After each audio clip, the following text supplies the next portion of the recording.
Hi friends, ಎಲ್ರಿಗೂ ನಮಸ್ತೆ. Welcome back to Deepika lifestyle and blogs.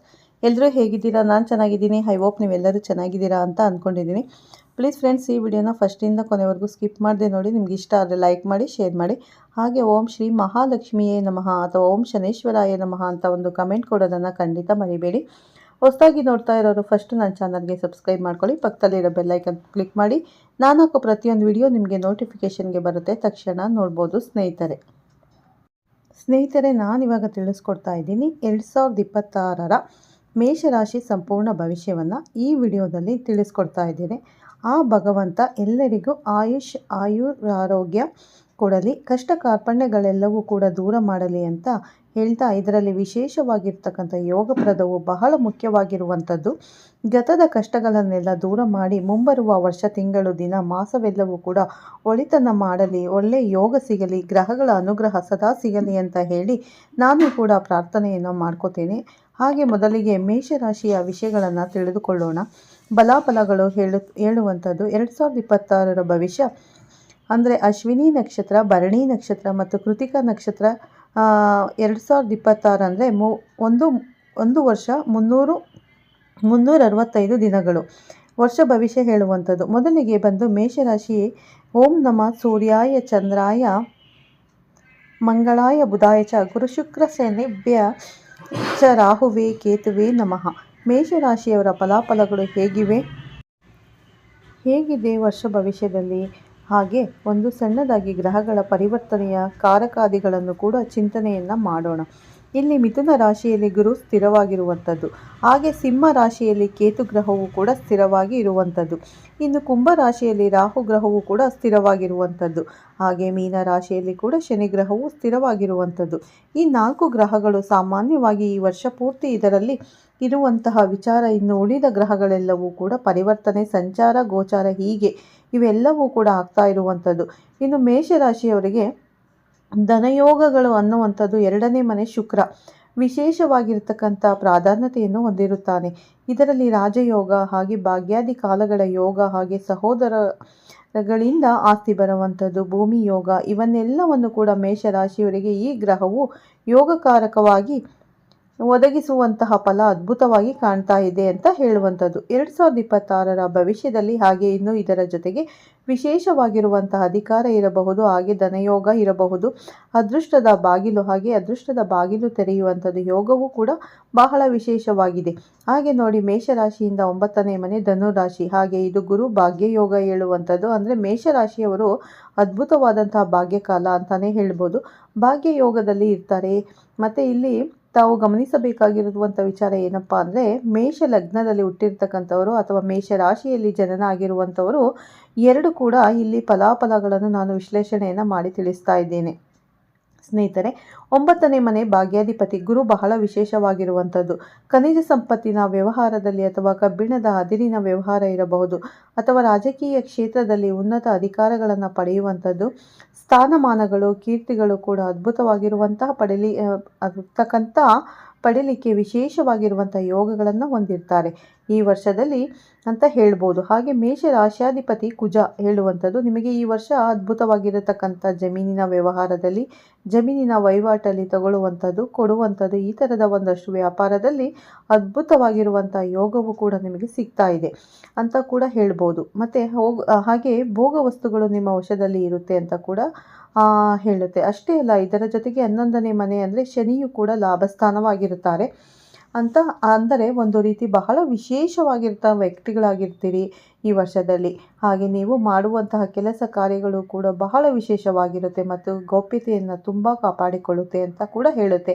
ಅಷ್ಟೇ ಅಲ್ಲ, 2026ರಲ್ಲಿ ನೀವು ಒಂದು ಪ್ರಬಲವಾದಂಥ ವ್ಯಕ್ತಿಗಳಾಗಿ, ಹಾಗೆ ಬಹಳ ಜನಪ್ರಿಯತೆಯನ್ನು, ಅನೇಕ ರೀತಿಯಲ್ಲಿ ಸಂಪತ್ತುಗಳನ್ನು ಕೂಡ, ಅಭಿವೃದ್ಧಿಯನ್ನು, ಕ್ರಿಯಾಶೀಲತೆಯನ್ನು ನೀವು ಹೊಂದುತ್ತೀರಿ ಅಂತ ಕೂಡ ಇಲ್ಲಿ ಸ್ಪಷ್ಟವಾಗಿ ಹೇಳ್ತಾ ಇದೆ. ನಿಮ್ಮ 2026ರ ಭವಿಷ್ಯದಲ್ಲಿ ಅಷ್ಟೇ ಅಲ್ಲ, ನಿಮಗೆ 2026ರಲ್ಲಿ ಗುರುದಶೆ ನಿಮಗೆ ಏನಾದರೂ ಪ್ರಾರಂಭ ಆಗಿದ್ದರೆ ಅದರಲ್ಲಿನೂ ಭೂತೋನ ಭವಿಷ್ಯ ಹೇಳುವಂಥದ್ದು. ನಿಮ್ಮನ್ನು ತಡೆಯಲಿಕ್ಕೆ ಯಾರಿಂದಲೂ ಸಾಧ್ಯವಿಲ್ಲ. ಯೋಗಗಳು ಆಳತಕ್ಕಂಥದ್ದು, ಅಪಾರವಾದಂಥ ಸಂಪತ್ತು, ಅಪಾರವಾದಂಥ ಧನ, ಅಪಾರವಾದಂಥ ಜನ, ಇವೆಲ್ಲವೂ ಕೂಡ ನಿಮಗೆ ತುಂಬ ತುಂಬಾ ನಿಮಗೆ ಸಿಗುತ್ತೆ ಅಂತ ಕೂಡ ಹೇಳುತ್ತೆ. ಹಾಗೆ ಒಂದು ವೇಳೆ ಶನಿ ದಶೆ ನಿಮಗೆ 2026ರಲ್ಲಿ ನೀವು ಶನಿ ದಶೆಯನ್ನು ಹೊಂದುತ್ತೀರಿ ಅಂತ ಹಾಗಿದ್ರೆ ನೀವು ನಿಮ್ಮ ವಿಶೇಷವಾಗಿರ್ತಕ್ಕಂಥ ಕೋಟ್ಯಾಧಿಪತಿಯ ಅನುಗ್ರಹವನ್ನು ಕೂಡ ಪಡೆಯಲಿದ್ದೀರಿ ಸ್ನೇಹಿತರೆ. ಕೋಟ್ಯಾಧಿಪತಿಯ ಯೋಗವು ಕೂಡ ನಿಮಗೆ ಪ್ರಾಪ್ತಿಯಾಗುತ್ತೆ ಅಂತ ಕೂಡ ಹೇಳುತ್ತೆ. ಇನ್ನು ಶುಕ್ರ ದಿಸೆ ನಿಮಗೇನಾದರೂ ಪ್ರಾರಂಭವಾಗಿದ್ದಲ್ಲಿ ಆಕಸ್ಮಿಕ ಹಠಾತ್ತನೆ ಧನಯೋಗ ಬರುವಂಥದ್ದು, ಅಂದರೆ 1 ರೂಪಾಯಿಯಿಂದ 100 ಕೋಟಿ ಸಂಪಾದನೆ ಮಾಡುವಂತಹ ಒಂದು ಅದ್ಭುತವಾದಂತಹ ಯೋಗವು ಕೂಡ ನಿಮಗೆ ಈ ರಾಶಿಯಲ್ಲಿ ಹೇಳಲ್ಪಡುತ್ತೆ. ಒಟ್ಟಿನಲ್ಲಿ 2026 ಮೇಷರಾಶಿಯವರಿಗೆ ಅದ್ಭುತವಾದಂತಹ ರಾಜಯೋಗವನ್ನು ಕೊಡುತ್ತೆ ಸ್ನೇಹಿತರೆ. ನಿಮ್ಮ ನಿಸ್ಸಂದೇಹವಾಗಿ ಎಲ್ಲ ರೀತಿಯಾದಂತಹ ಒಳಿತನ್ನು ಮಾಡುವಂಥದ್ದು, ಯೋಗ ಭಾಗ್ಯ ಸಕಲ ಸಂಪತ್ತು ನಾನಾ ವಿಧವಾದಂತಹ ಎಲ್ಲವೂ ಕೂಡ ನಿಮಗೆ ಕೈ ಸೇರಲಿದೆ ಅಂತಾನೆ ಹೇಳ್ಬೋದು. ಇನ್ನು ಹಲವಾರು ರೀತಿಯ ನಿಮ್ಮ ವೈಯಕ್ತಿಕವಾಗಿರ್ತಕ್ಕಂಥ ನಿಮ್ಮ ಜೀವನ, ನಿಮ್ಮ ಆಗು ಹೋಗುಗಳ ಬಗ್ಗೆ ನಿಮಗೆ ಪ್ರಶ್ನೆಗಳು ನಿಮಗೆ ಕಾಡ್ತಾ ಇದ್ದರೆ ಆಗ ನಿಮ್ಮ ಹತ್ತಿರದ ನುರಿತ ಜ್ಯೋತಿಷಿಗಳಿಗೆ ಒಮ್ಮೆ ನಿಮ್ಮ ಜನ್ಮ ಜಾತಕವನ್ನು ಕೊಡಿ, ಪರಿಶೀಲಿಸಿಕೊಳ್ಳಿ. ಆಗ ನಿಮಗೆ ಯಾವ ಶನಿ ಜನ್ಮ ದಶೆಯಲ್ಲಿ ಶನಿ ಇದ್ದರೆ ಖಂಡಿತ ನಿಮಗೆ ಶನಿ ಅಪಾರವಾದ ಧನ ಲಾಭವನ್ನು ತಂದುಕೊಡ್ತಾರೆ ಅಂತಲೇ ಹೇಳ್ಬೋದು. ಯಾಕಂದರೆ ಮೇಷರಾಶಿಯವರಿಗೆ 7.5 ಶನಿ ಆರಂಭವಾಗಿದೆ, ಪ್ರಾರಂಭ ತುಂಬ ಚೆನ್ನಾಗಿದೆ. ಹಾಗಾಗಿ ನಿಮಗೆ ಒಳ್ಳೆ ಫಲಗಳನ್ನು ಶನಿ ಕೊಡ್ತಾ ಇದ್ದಾರೆ.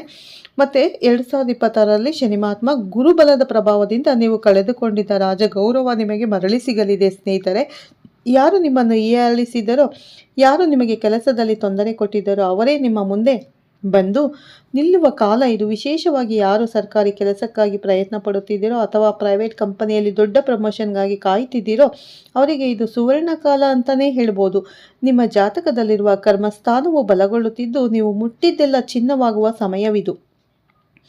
ಆದರೆ ಸ್ನೇಹಿತರೆ, ಒಂದು ಮಾತು ನೆನಪಿರಲಿ, ಮೇಷರಾಶಿಯವರಾದ ನೀವು ಕೋಪವನ್ನು ಮೂಗಿನ ಮೇಲೆಯೇ ಇಟ್ಟುಕೊಂಡಿರ್ತೀರಿ. ಕೆಲಸದ ವಿಚಾರದಲ್ಲಿ ಸ್ವಲ್ಪ ತಾಳ್ಮೆ ವಹಿಸಿದರೆ ಬಾಸ್ ಅಥವಾ ಉನ್ನತ ಅಧಿಕಾರಿಗಳ ಜೊತೆ ನಿಮ್ಮ ಬಾಂಧವ್ಯ ಸುಧಾರಿಸಿ ನೀವು ನಿರೀಕ್ಷೆ ಮಾಡದಂತಹ ಉನ್ನತ ಹುದ್ದೆ ನಿಮ್ಮದಾಗುತ್ತದೆ. ಇದು ಖಂಡಿತವಾಗಿಯೂ ನಿಮ್ಮ ಕಾನ್ಫಿಡೆನ್ಸನ್ನು ಹೆಚ್ಚಿಸುವಂತಹ ಘಟನೆಯಾಗಿದೆ. ಎರಡನೆಯದು ಅತಿ ದೊಡ್ಡ ಘಟನೆ ನಿಮ್ಮ ಹಣಕಾಸಿನ ವಿಚಾರಕ್ಕೆ ಸಂಬಂಧಿಸಿದ್ದು. ಮೇಷರಾಶಿಯವರ ಒಂದು ದೊಡ್ಡ ಗುಣ ಎಂದರೆ ಇವರು ಹಣಕ್ಕಾಗಿ ಯಾರ ಮುಂದೆಯೂ ಕೈಚಾಚಲು ಇಷ್ಟಪಡುವುದಿಲ್ಲ. ಆದರೆ ಬೇರೆಯವರ ಕಷ್ಟಕ್ಕೆ ಮರುಗಿ ತಮ್ಮಲ್ಲಿದ್ದದ್ದನ್ನೇ ಕೊಟ್ಟು ಬಿಡುವ ದಾನಶೂರರು ನೀವು. ಈ ನಿಮ್ಮ ಗುಣವೇ ನಿಮಗೆ ಕೆಲವೊಮ್ಮೆ ಮುಳುವಾಗಿರಬಹುದು. ಆದರೆ 2026ರಲ್ಲಿ ಹಣಕಾಸಿನ ಅರಿವು ಗಂಗಾ ನದಿಯಂತೆ ನಿಮ್ಮ ಕಡೆಗೆ ಹರಿದು ಬರಲಿದೆ. ಎಷ್ಟೋ ದಿನಗಳಿಂದ ಸಿಲುಕಿಕೊಂಡಿದ್ದ ಹಣ, ಕೋರ್ಟ್ ಕಚೇರಿಯಲ್ಲಿ ಬಾಕಿ ಇದ್ದ ದುಡ್ಡು ಅಥವಾ ನೀವು ಯಾರಿಗೋ ಕೊಟ್ಟು ಮರೆತು ಹೋಗಿದ್ದ ಸಾಲ ವಾಪಸ್ ನಿಮ್ಮ ಕೈ ಸೇರಲಿದೆ. ಗುರುಗ್ರಹದ ಅನುಗ್ರಹದಿಂದ ಧನಸ್ಥಾನ ಬಲವಾಗಲಿದ್ದು ಆರ್ಥಿಕವಾಗಿ ನೀವು ಸದೃಢರಾಗಲಿದ್ದೀರಿ. ಮುಖ್ಯವಾಗಿ ಯಾರು ಸಾಲದ ಶೂಲದಲ್ಲಿ ಸಿಲುಕಿ ನರಳುತ್ತಿದ್ದೀರೋ, ಬಡ್ಡಿ ಕಟ್ಟಲಾಗದೆ ಒದ್ದಾಡುತ್ತಿದ್ದೀರೋ ಅವರಿಗೆ 2026 ಒಂದು ವಿಮುಕ್ತಿಯ ವರ್ಷವಾಗಲಿದೆ. ಅನಿರೀಕ್ಷಿತ ಧನಲಾಭವಾಗುವ ಯೋಗವಿದ್ದು ಹಳೆಯ ಸಾಲಗಳನ್ನು ತೀರಿಸಿ ನಿಟ್ಟುಸಿರು ಬಿಡುವಂತಹ ಗಳಿಗೆಗಳು ಎದುರಾಗಲಿದೆ ಸ್ನೇಹಿತರೆ. ಇದು ನಿಮಗೆ ಸಿಗುತ್ತಿರುವ ದೈವಿಕ ಸಂದೇಶವಾಗಿದೆ. ನಿಮ್ಮ ಕಷ್ಟಗಳು ಶಾಶ್ವತವಲ್ಲ. ಲಕ್ಷ್ಮೀ ದೇವಿಯ ಕೃಪೆ ನಿಮ್ಮ ಮನೆ ಬಾಗಿಲಿಗೆ ಬಂದಿದೆ. ಅದನ್ನು ಬರಮಾಡಿಕೊಳ್ಳಲು ಸಿದ್ಧರಾಗಿ. ಮೂರನೇ ಅದ್ಭುತ ಘಟನೆ ಎಂದರೆ ಪ್ರತಿಯೊಬ್ಬ ಮನುಷ್ಯನ ಕನಸಾದ ಸ್ವಂತ ಮನೆ ಮತ್ತು ವಾಹನ. ಮೇಷರಾಶಿಯವರೇ, ನೀವು ಕನಸು ಕಾಣುವುದರಲ್ಲಿ ಮತ್ತು ಅದನ್ನು ನನಸು ಮಾಡಿಕೊಳ್ಳುವುದರಲ್ಲಿ ಛಲವಂತರು. 2026ರಲ್ಲಿ ಚತುರ್ಥ ಭಾವದ ಲಾಭದಿಂದಾಗಿ ಸ್ವಂತ ಸೂರು ಹೊಂದುವ ನಿಮ್ಮ ಕನಸು ನನಸಾಗಲಿದೆ. ಅದು ನಿವೇಶನ ಖರೀದಿಸುವುದು ಇರಬಹುದು ಅಥವಾ ಹಳೆಯ ಮನೆಯನ್ನು ರಿನೋವೇಷನ್ ಮಾಡುವುದು ಇರಬಹುದು. ಒಟ್ಟಿನಲ್ಲಿ ನಿಮ್ಮ ಹೆಸರಿನಲ್ಲಿ ಆಸ್ತಿ ನೋಂದಣಿಯಾಗುವ ಪ್ರಬಲ ಯೋಗವಿದೆ. ಇನ್ನು ವಾಹನದ ವಿಚಾರಕ್ಕೆ ಬರುವುದಾದರೆ ಬಹಳ ದಿನಗಳಿಂದ ಒಂದು ಹೊಸ ಕಾರ್ ಅಥವಾ ಬೈಕ್ ತಗೊಳ್ಬೇಕು ಎಂದು ಅಂದುಕೊಂಡಿದ್ದವರಿಗೆ ಇದು ಸರಿಯಾದ ಸಮಯ. ಕೇವಲ ವಾಹನವಷ್ಟೇ ಅಲ್ಲ, ಮನೆಯಲ್ಲಿ ಬಳಸುವ ಐಷಾರಾಮಿ ಎಲೆಕ್ಟ್ರಾನಿಕ್ ಡಿವೈಸ್ಗಳು, ಟಿವಿ, ಫ್ರಿಡ್ಜ್ ಅಥವಾ ಲೇಟೆಸ್ಟ್ ಗ್ಯಾಜೆಟ್ಗಳನ್ನು ಖರೀದಿಸುವ ಯೋಗವಿದೆ. ಆದರೆ ಒಂದು ಎಚ್ಚರಿಕೆ, ಮೇಷರಾಶಿಯವರಿಗೆ ಆತುರ ಜಾಸ್ತಿ. ಆಸ್ತಿ ಅಥವಾ ವಾಹನ ಕೊಳ್ಳುವಾಗ ದಾಖಲೆಗಳನ್ನು ಸರಿಯಾಗಿ ಪರಿಶೀಲಿಸುವುದು ಬಹಳ ಮುಖ್ಯ ಸ್ನೇಹಿತರೆ. ಇಲ್ಲದಿದ್ದರೆ ಸಣ್ಣ ಎಡವಟ್ಟಾಗುವ ಸಾಧ್ಯತೆ ಇರುತ್ತದೆ. ನಿಮ್ಮ ಆತುರದ ನಿರ್ಧಾರವನ್ನು ಬದಿಗಿಟ್ಟು ಮನೆಯ ಹಿರಿಯರ ಸಲಹೆ ಪಡೆದು ಮುಂದುವರೆದರೆ 2026ರಲ್ಲಿ ಗೃಹ ಪ್ರವೇಶ ಮಾಡುವುದು ಖಚಿತ. ಮತ್ತು ನಾಲ್ಕನೇ ಪ್ರಮುಖ ಘಟನೆ ನಿಮ್ಮ ವೈಯಕ್ತಿಕ ಜೀವನಕ್ಕೆ ಸಂಬಂಧಿಸಿದ್ದು. ಮೇಷರಾಶಿಯವರು ಹೊರಗಡೆ ನೋಡಲು ಕಠಿಣ ಎನಿಸಿದರೂ ಒಳಗಡೆ ಅಷ್ಟೇ ಮೃದು ಸ್ವಭಾವದವರು, ಕರುಣಾಮಯಿಗಳು. ಆದರೆ ನಿಮ್ಮ ಸಿಟ್ಟು ನಿಮ್ಮ ಸಂಬಂಧಗಳನ್ನು ಹಾಳು ಮಾಡಿರುತ್ತದೆ. 2026ರಲ್ಲಿ ಅವಿವಾಹಿತರಿಗೆ ಕಂಕಣ ಭಾಗ್ಯ ಕೂಡಿ ಬರಲಿದೆ. ಇದುವರೆಗೂ ಎಷ್ಟೋ ಸಂಬಂಧಗಳು ಬಂದರೂ ಮುರಿದು ಹೋಗುತ್ತಿದ್ದಾರೆ. ಈ ವರ್ಷ ಮನಸ್ಸಿಗೆ ಒಪ್ಪುವಂತಹ, ನಿಮ್ಮನ್ನು ಅರ್ಥ ಮಾಡಿಕೊಳ್ಳುವಂತಹ ಸಂಗಾತಿ ಸಿಗಲಿದ್ದಾರೆ. ಇನ್ನು ಈಗಾಗಲೇ ಮದುವೆಯಾಗಿ ದಾಂಪತ್ಯದಲ್ಲಿ ಸಣ್ಣ ಪುಟ್ಟ ಜಗಳ, ಮನಸ್ತಾಪ ಅಥವಾ ವಿರಸ ಇದ್ದರೆ ಅದೆಲ್ಲವೂ ಮೋಡದಂತೆ ಕರಗಿ ಹೋಗಲಿದೆ. ಗುರುಬಲವು ನಿಮ್ಮ ಕುಟುಂಬದಲ್ಲಿ ಶಾಂತಿಯನ್ನು ನೆಲೆಸುವಂತೆ ಮಾಡಲಿದೆ. ಪ್ರೇಮಿಗಳಿಗಂತೂ ಇದು ಸುವರ್ಣಯುಗ. ಮನೆಯಲ್ಲಿ ವಿರೋಧವಿದ್ದರೆ ಹಿರಿಯರ ಮನವೊಲಿಸಿ ಪ್ರೇಮ ವಿವಾಹವಾಗಲು 2026 ಅತ್ಯಂತ ಸೂಕ್ತವಾಗಿದೆ ಸ್ನೇಹಿತರೆ. ಇಲ್ಲಿ ಒಂದು ಕಿವಿ ಮಾತು: ಸಂಗಾತಿಯ ಮಾತುಗಳಿಗೆ ಸ್ವಲ್ಪ ಬೆಲೆ ಕೊಡಿ. ನಿಮ್ಮ ಹಠಮಾರಿತನವನ್ನು ಬಿಟ್ಟರೆ ಸಂಸಾರ ಸುಖಮಯವಾಗಿರುತ್ತದೆ.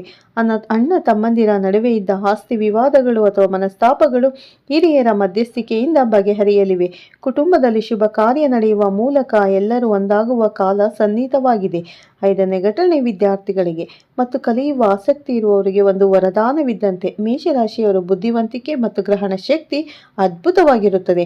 2026ರಲ್ಲಿ ವಿದ್ಯಾರ್ಥಿಗಳಿಗೆ ವಿದ್ಯಾಭ್ಯಾಸದಲ್ಲಿ ಉನ್ನತ ಮಟ್ಟದ ಯಶಸ್ಸು ಸಿಗಲಿದೆ. ಯಾರು ಸ್ಪರ್ಧಾತ್ಮಕ ಪರೀಕ್ಷೆಗಳನ್ನು ಬರೆಯುತ್ತಿದ್ದೀರೋ ಅಥವಾ ಉನ್ನತ ವ್ಯಾಸಂಗಕ್ಕಾಗಿ ವಿದೇಶಕ್ಕೆ ಹೋಗಲು ಬಯಸುತ್ತಿದ್ದೀರೋ ಅಂಥವರಿಗೆ ಗ್ರಹಗಳ ಸಂಪೂರ್ಣ ಬೆಂಬಲವಿದೆ. ಕೇವಲ ವಿದ್ಯಾರ್ಥಿಗಳಲ್ಲ, ಉದ್ಯೋಗದಲ್ಲಿರುವವರು ಕೂಡ ಹೊಸ ಸ್ಕಿಲ್ಗಳನ್ನು ಕಲಿಯಲು ಇವತ್ತಿನ ಕಾಲಘಟ್ಟದಲ್ಲಿ ಟೆಕ್ನಾಲಜಿ, AI ಅಥವಾ ಶೇರ್ ಮಾರ್ಕೆಟ್ನಂತಹ ಹೊಸ ವಿಷಯಗಳನ್ನು ಕಲಿಯುವ ಕಡೆಗೆ ನಿಮ್ಮ ಆಸಕ್ತಿ ಹೆಚ್ಚಾಗಲಿದೆ ಸ್ನೇಹಿತರೆ. ಇದು ನಿಮ್ಮ ವೃತ್ತಿ ಬದುಕಿಗೆ ದೊಡ್ಡ ತಿರುವು ನೀಡಲಿದೆ. ಮೇಷರಾಶಿಯವರಾದ ನೀವು ಹೊಸದನ್ನು ಕಲಿಯಲು ಯಾವಾಗಲೂ ಉತ್ಸುಕರಾಗಿರುತ್ತೀರಿ.